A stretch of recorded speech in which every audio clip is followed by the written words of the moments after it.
insan üçün ən güclü yaddaş sırf emosiyalarla bağlıdır. Əgər o hər hansı bir öyrənmə prosesində güclü emosional bir vəziyyətdə olursa, o həmin biliyi, həmin səriştələrin öyrənmə prosesini heç vaxt unutmur.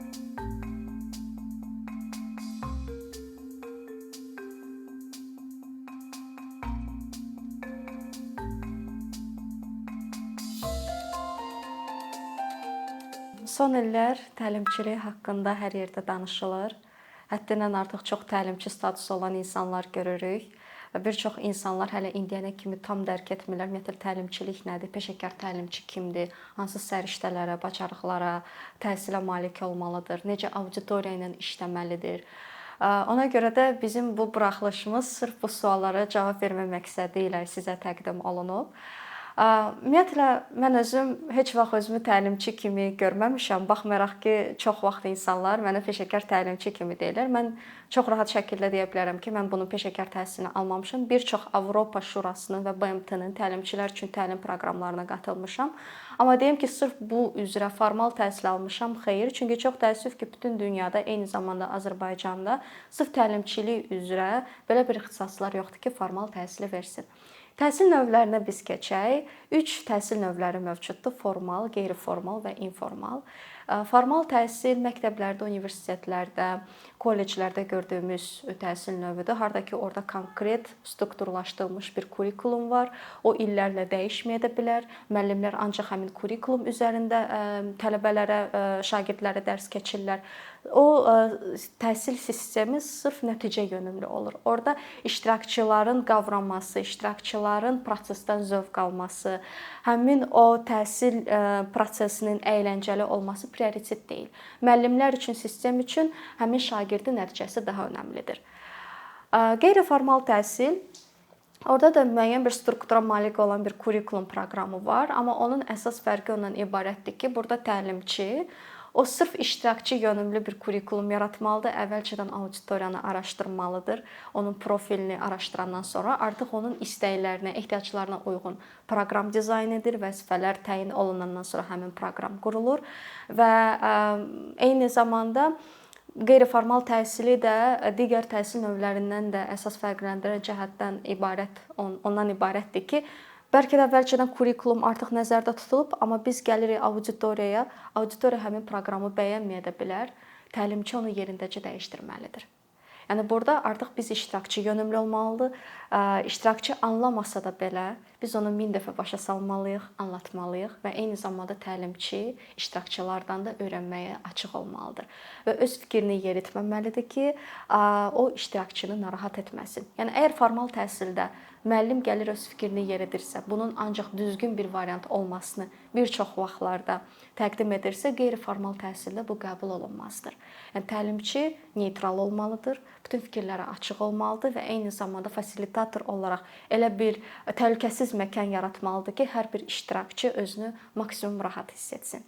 Və informal təhsil növü var, harda ki, orada heç bir standartlar, kurikulumlar yoxdur.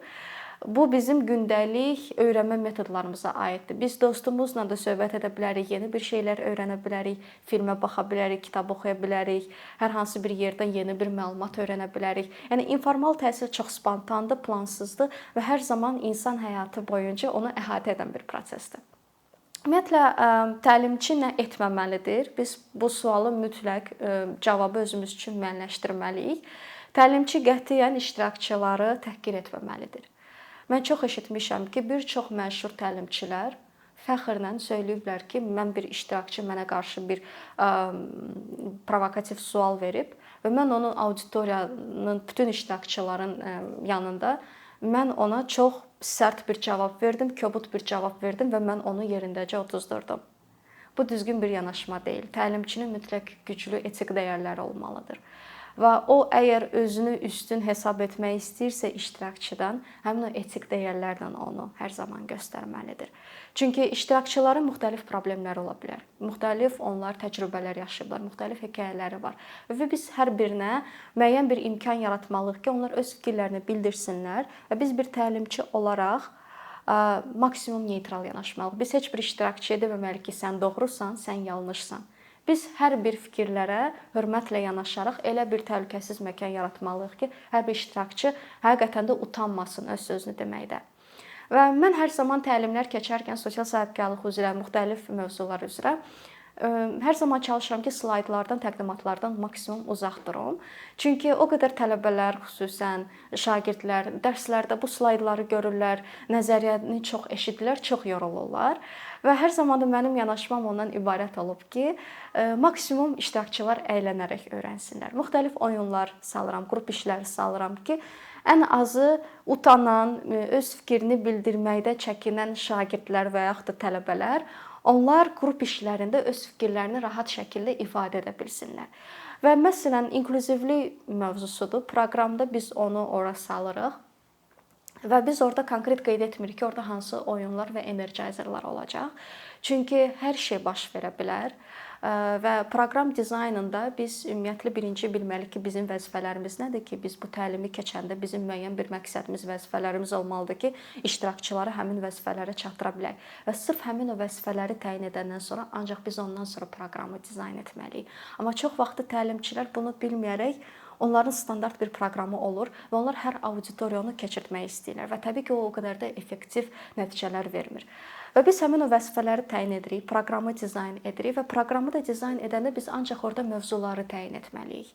Niyə? Çünki biz orada spikerin adını əlavə olaraq qeyd etsək, biz orada konkret oyunların adını qeyd etsək, biz müəyyən artıq gözlənti yaradacağıq iştirakçılarda və müəyyən force majeure hallarda əgər həmin oyunlar baş verməzsə, həmin energizerlər olmazsa, bu istər-istəməz iştirakçıların narazıçılığına səbəb ola bilər əlavə olaraq. Ona görə də proqramı dizayn edəndə, quranda təlimçilik üzrə, ümumiyyətlə təlimlər tərəfindən biz orada sırf təlimləri ancaq mövzularını qeyd etməliyik. Və orada məsələn inklüzivlik mövzusunu qeyd edəndə biz müxtəlif oyunlar həyata keçirtmişdik və bizim də hər zaman peşəkar olaraq, təlimçi olaraq bizim bir yanaşmamız olmalıdır ki, biz maksimum iştirakçılara imkan verməliyik ki, onlar təcrübə qazansınlar, müəyyən səriştələr qazansınlar, hiss etsinlər. Burada emosiyalar çox vacibdir. Çünki insan üçün ən güclü yaddaş sırf emosiyalarla bağlıdır. Əgər o hər hansı bir öyrənmə prosesində güclü emosional bir vəziyyətdə olursa, o həmin biliyi, həmin səriştələrin öyrənmə prosesini heç vaxt unutmur. Daha sonra biz ona imkan verməliyik ki, həmin o emosiyaları, öyrəndiyi dərsləri müzakirə etsin, refleksiya etsin. Və həmin artıq refleksiya edəndən sonra artıq özündə olan dəyişiklikləri müşahidə edir və daha sonra yenidən həmin o praktikadan keçirilir həyatı boyunca. Və bu da öyrənmə prosesinin bir siklıdır. Birincisi biz təcrübədən mütləq keçirtməliyik. Təcrübədə keçərkən biz onu hiss edirik. Həmin hisslərimizi yaddaşımızda saxlayırıq, müşahidə edirik və daha sonra biz onu refleksiya edirik. Mütləq bunu paylaşmalıyıq. Və burada da qeyri-formal təhsilin də ən böyük üstünlüyü ondan ibarətdir ki, təlimçi neytral olaraq refleksiya hissəsində iştirakçılara imkan verir ki, qrup işləri olsun, oyunlar olsun, hansı ki müəyyən güclü mesajları onlara verir. Bəlkə də digər təqdimatlar olsun, hardakı iştirakçılar aktiv iştirak edirlər və öz fikirlərini səsləndirirlər və təlimçi sadəcə öz fikirlərini əlavə edə bilər, amma mütləq şəkildə onu da nəzərində saxlamalıdır ki, öz fikrini yeritməməlidir və maksimum neytral yanaşmalıdır və bütün fikirlərə açıq olmalıdır. Və burada da təbii ki, təlimçinin eqonun yetişkin mərhələsində olması çox vacibdir. Çünki əgər eqo səviyyəsi yetkin deyilsə təlimçidə, o iştirakçılar ondan heç nə öyrənmək istəməyəcəklər. O iştirakçılar təlimçini ciddi qəbul etməyəcəklər və təlimçi istənilən zaman həmin iştirakçıya qarşı qeyri-etik davranışlar da edə bilər.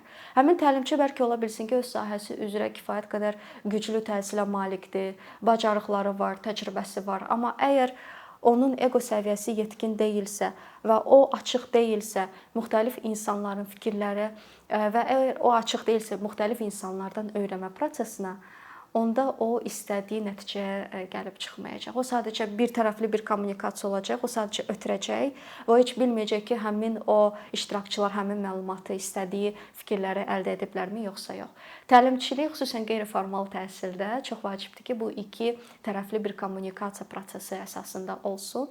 Təlimçi fasilitator da ola bilər, tərcüməçi də ola bilər. Tərcüməçi nə deməkdir? Məsələn, hər hansı bir məlumat var, çox akademik dildə yazılıb. Biz istəyirik, məsələn, həssas qruplarla çalışırıq, gedirik kəndlərə. Biz həmin məlumatı onlar üçün daha asan dillə tərcümə etməliyik. Fasilitator nə deməkdir? Mən burada heç bir məlumatı ötürmürəm, amma qrup işlərlə, müxtəlif məşğələlərlə mən çalışıram ki, iştirakçılar bir-biri ilə öz fikirlərini, öz ideyalarını, təcrübələrini paylaşsınlar. Elə bir mühit yaransın ki, onlar bir-birlərindən öyrənsinlər. Və fasilitator olaraq da təlimçi təbii ki, iştirakçılardan özü də öyrənməyə başlayır. Burada təbii ki, eyni zamanda direktor rolu da var təlimçidə. Direktor nə deməkdir? O elə bir təlim proqramı qurur ki, o çalışır ki, auditoriyanı elə idarə etsin ki, həqiqətən də onlar müəyyən bir nəticəyə gəlib çıxsınlar. Məsələn, şirkətin bir CEO-su var, onun əsas məqsədi təyin olunur, bir vizyonu var və o istəyir ki, bir lider olaraq o şirkəti həmin məqsədə, vizyona çatdırsın. Eyni şey təlimçiyə də aiddir ki, o auditoriyaya girirsə, iştirakçılarla tanış olursa, onları cəlb edirsə bu prosesə, o öz müəyyən vizyonunu, məqsədinə çatdırmaq istəyir.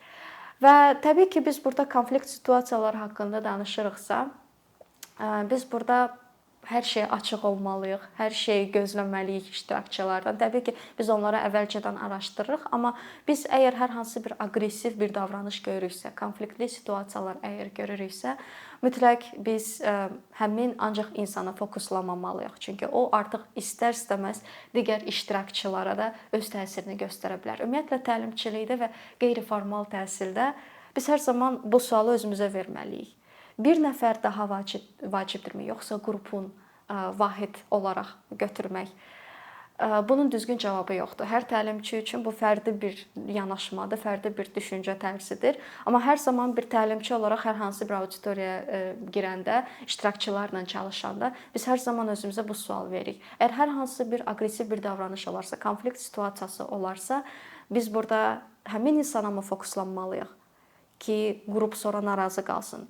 Yoxsa biz həmin qrupa mı fokuslanmalıyıq ki, onlar daha çox öyrənsinlər, amma bu fərdi şəxs artıq aktiv şəkildə iştirak etməyəcək bu təlimdə.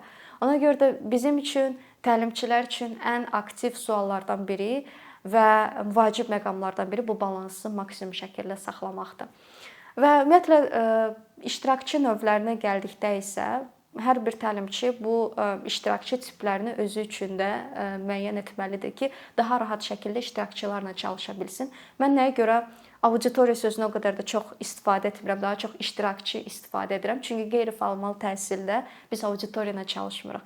Biz maksimum təlimçi olaraq elə etməliyik ki, digər həyatlarının sahələrində aktiv iştirak etməyən, hətta öz həyatında da belə aktiv iştirak etməyən insanlar bizim təlimimizdə aktiv iştirak edərək öz həyatlarının liderləri olsun. Və qeyri-formal təhsil də o qədər böyük bir gücə malikdir ki, adicə konflikt regionlarda olan gənclər də belə, həssas qrup insanlar da belə müəyyən bir təlimdə iştirak edərək düzgün mesajlar alırlarsa, onlar hətta həmin təlimdən də sonra düşüncə tərzlərini dəyişdirərək öz həyatlarına təsir göstərə bilirlər. Və burada iştirakçı növlərinə gəldikdə isə 4 tip iştirakçı var. Birincisi nəzəriyyəçilərdir. Nəzəriyyəni həddindən artıq çox sevirlər, ancaq dinləməyi xoşlayırlar, ancaq oxumağı xoşlayırlar. Akademik həyat onlar üçün ideal bir həyatdır. Nəzəriyyə onlar üçün hər şeydir. İkincisi aktivistlərdir. Hər hansı bir məsələdə bir təlimçi olaraq iştirakçılarla tanış oluruq. Onlara bir tapşırıq veririk. Ən tez kim gəlirsə, flipchartı götürürsə, məsələn, flomasteri götürürsə, kim məsələn qrupu idarə etmək istəyirsə, dərhal hərəkətə keçən onlar aktivistlərdir. Onlar hətta heç dinləməyəcəklər sizin tapşırıqları, amma o qədər onlar aktivdirlər ki, ən çox onlar məsələn də hər bir təlimçiyə köməkçi olan iştirakçı tipləridir. Üçüncüsü, onlar praqmatiklərdir. Onlar hər auditoriyada olur. Hansı ki, çox tənqidi düşünürlər, şübhə ilə yanaşırlar. İlk dəfə də həmin insanı görürlər, ilk dəfə həmin mövzu ilə tanış olurlar. Bəlkə həddindən artıq çox biliklidirlər, amma onlar kifayət qədər çox praqmatik yanaşırlar, tənqidi düşünməyi sevirlər və kifayət qədər provokativ suallar da verə bilərlər. Və dördüncüsü bu müşahidəçilərdir. Onlar əsasən sakit otururlar, introvert insanlardır, daha çox dinləməyi, müşahidə etməyi xoşlayırlar və ilk günlərdə əgər biz təlim proqramı hazırlayırıqsa, hər bir təlimçi bunu da bilməlidir ki, biz gözləməməliyik ki, həmin müşahidəçi tipli reflektorlar olan həmin o iştirakçılar, onlar ilk gündən aktiv olacaqlar. Onlar bəlkə ikinci gün, üçüncü gün olacaqlar. Biz onlara daha çox qrup işləri verməliyik, daha çox biz onlardan soruşmalıyıq ki, sizin fikirləriniz nədən ibarətdir? Amma aktivistlər elədir ki, məsələn, biz bir sual verə bilərik auditoriyaya, aktivistlər ən birinci əllərini qaldırıb o suallara cavab verəcəklər. Biz bu 4 tipdə olan iştirakçıları görəndən sonra artıq biz daha buna sakit yanaşacağıq ki, nəyə görə auditoriyada olan məsələn 80% və yaxud da 70% daha çox aktiv iştirak edir, amma digərləri heç iştirak etmək istəmir.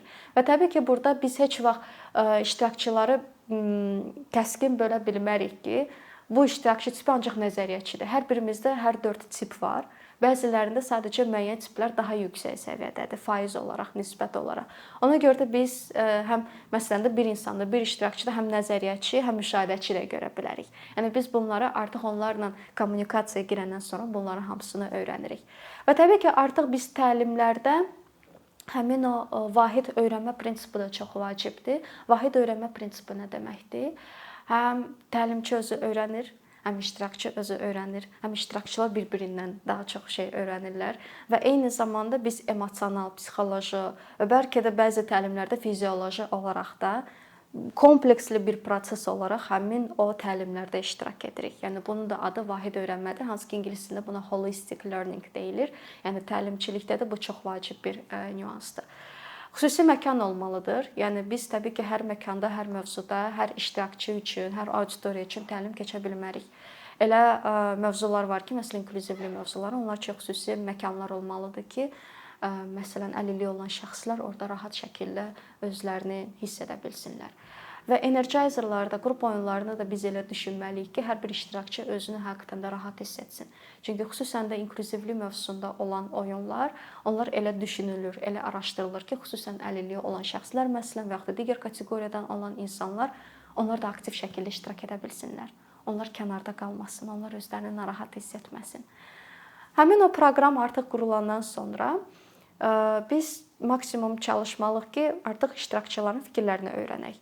Burada bir neçə metodlardan istifadə olunur. Yazılı biz onlara anketlər verə bilərik ki, onlar öz fikirlərini anonim şəkildə də ifadə edə bilsinlər. Bir çox vaxtlarda biz özümüz regionlara gedəndə bu onlar üçün ən effektiv metodlardan biri idi.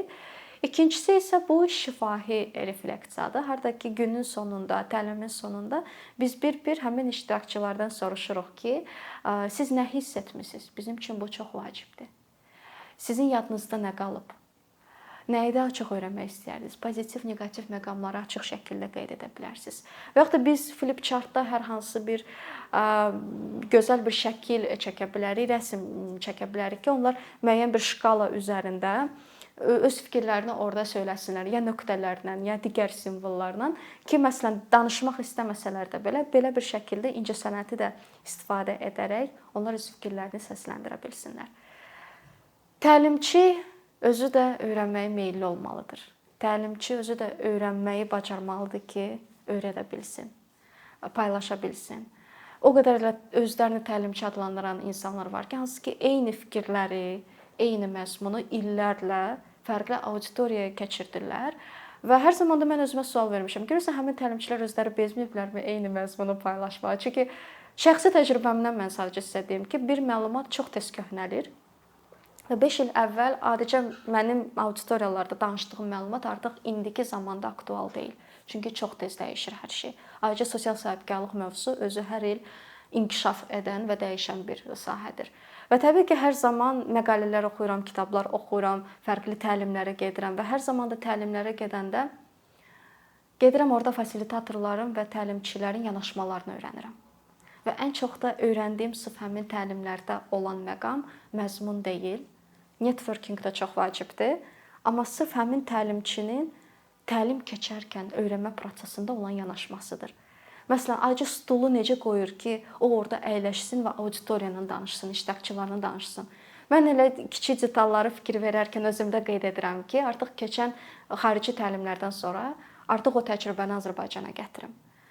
Və özüm də hər zaman o sualları verəndə ki, iştirakçılardan siz daha çox nəyi öyrənmisiniz? Onlar məzmundan daha çox sırf yanaşmaya və həmin təlimçidə olan dəyərlərə daha çox fikir verilir. Və ona görə də biz xüsusən Avropa Şurasının da biz təlimçilər üçün təlim proqramında da biz onu görmüşük ki, onların da xüsusi bir metodologiyası var. Harda ki, təlimçilik sırf insanın səriştələri, bilik və bacarıqları və ən əsası dəyərləri üzərində qurulur. O dəyərlər yoxdursa, artıq onun nə səriştələri, nə bilik və bacarıqları iştirakçılar üçün önəmli olmur.